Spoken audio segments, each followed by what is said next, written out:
He's the head of a country, and I mean, he is the strong head. Don't let anyone think anything different. Right. He speaks and his people sit up at attention. I want my people to do the same. He wrote, quote, "Congestion pricing is dead. Manhattan and all of New York is saved. Long live the king." The official White House account on X, the social media website, played into the message with an illustration of Trump wearing a crown. What do they call it? No kings? No kings. I don't feel like a king. I have to go through hell to get stuff approved. Today is going to be a big day in Washington, D.C. You know, a lot of people say, we don't want to do that. I say, yeah, we do. We want to show off a little bit. It is expected to cost the Army anywhere from $25 to $45 million, and millions more will be spent on security, personnel, and other costs. Having said that, it was a colossal waste of time, effort, and money. We don't need, that's not who we are. We don't do these kind of things. We don't march down the streets like that. We prove ourselves and our value as an army, our strength as an army, through our actions, not parades. That's something that dictators do. Tremendous costs associated with that. We're going to have to fix all the roads, by the way. Yeah, $16 million of the 45 is for the roads. Absolutely. So, I mean, it was an incredible thing. And think about what we could do with that money if we had it instead. I mean, the soldiers, sailors, airmen, Marines out there, they need support. Donald Trump already stole $1 billion from Milcon, for military construction for the southern border.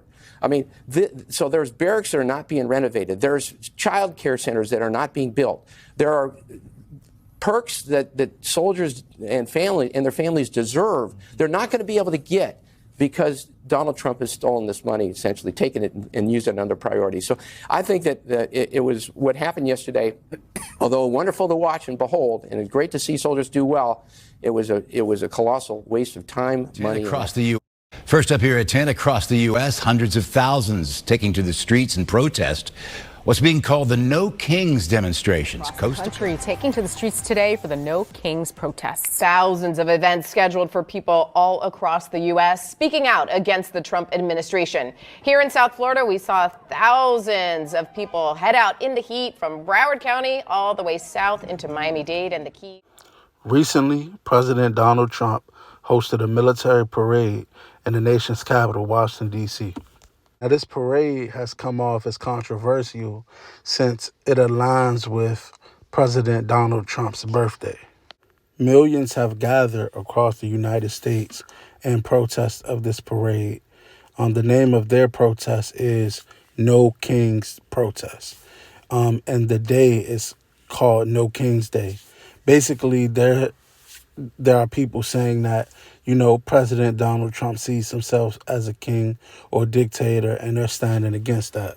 This all is coming right after Donald Trump, you know, activated the National Guard and 700 Marines in the state of California in response to immigration protests. People who opposed the parade also stated that the $45 million budget that was spent on the parade could have been used to better living situations for current soldiers and veterans. So, you know, Donald Trump spent $45 million on this parade, and the money could have went to something else, but, you know, at the same time, everyone has a right to their own opinion. Let me know what you all think in the comments. Do you think Donald Trump wasted $45 million on this parade, or was it a worthy cause?